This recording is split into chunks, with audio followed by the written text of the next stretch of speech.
Joining me now is federal conservative leader Pierre Poilievre. Pierre, it's very good to see you. Thank you for joining us today. You've been talking about Mark Carney at recent events, saying that he accusing him of sneaky accounting, posting about him on social media. And you've also said that you would eliminate the deficit. When do you think you would be able to do that? Well, it'll be in my platform, our fiscal plan to eliminate the liberal deficit.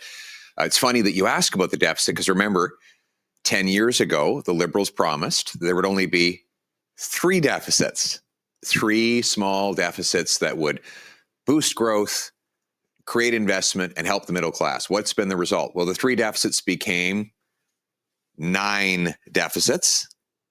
And then those 9 deficits added $700 billion of debt and a lot of inflation. Investment went down. Our growth is the worst in the G7. And as for that famous middle class that was going to do better, what has happened to them is that 80% of them pay more income tax than they did before the Liberals. And not a single middle class family can afford a new home in any of our big cities.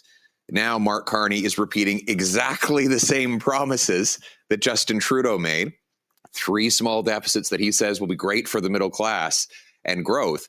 Well, the results will be exactly the same. It'll mean higher taxes, more inflation, bigger lineups at the food banks.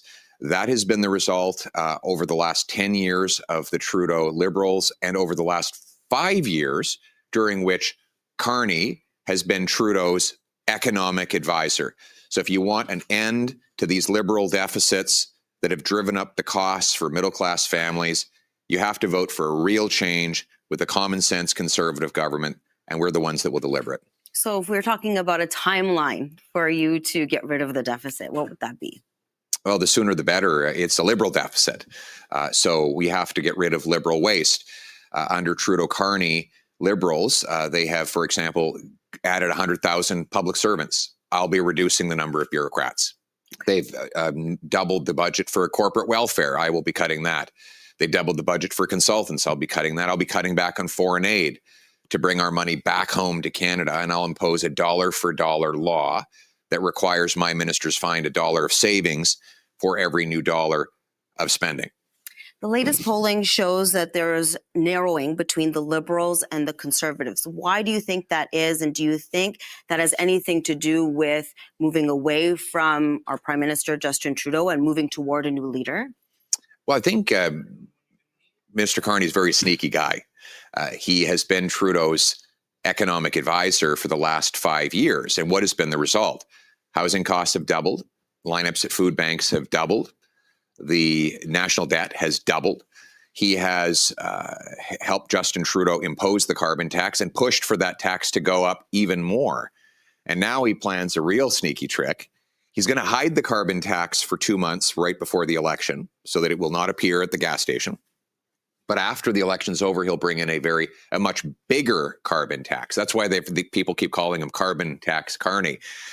And so if you want a change from the disastrous Trudeau-Carney Liberal policies of the last 10 years, you have to elect common sense conservatives who will axe the taxes for everyone for good, who will slash bureaucracy, consultants, corporate welfare, foreign aid to bring down debt, taxes, and inflation, who will take GST off new homes and remove bureaucracy so that we can build houses people can afford. That's what real change is, and only common sense conservatives can deliver it. Let's talk about President Donald Trump. How would you handle him if, hypothetically speaking, you had a phone call with him today? What would that conversation be like? What would you say to him? Back off. One, we'll never be the 51st state. We will bear any burden and pay any price to protect our sovereignty. 2, we will respond to tariffs with retaliation, and I will use the dollars raised for those tariffs to save jobs and companies that are directly affected by a trade war, but also cut taxes for workers and businesses so that we can bring home the investment Liberals have driven south of the border. We need to be strong here at home. Under Carney, he supported Trudeau's decision to block pipelines and resource jobs in Canada while he invested in American coal and moved his headquarters from Canada to New York City, just like Trump wanted. We don't need a prime minister who's going to put America's economy first, as Carney did. We need a prime minister who will put Canada first.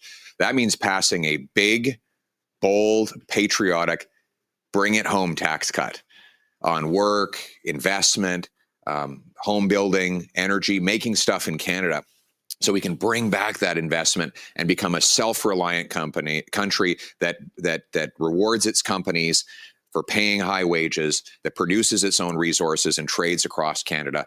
That's what we're going to do when I'm prime minister, and that will make us strong to stare down Trump and any of the threats he puts forward.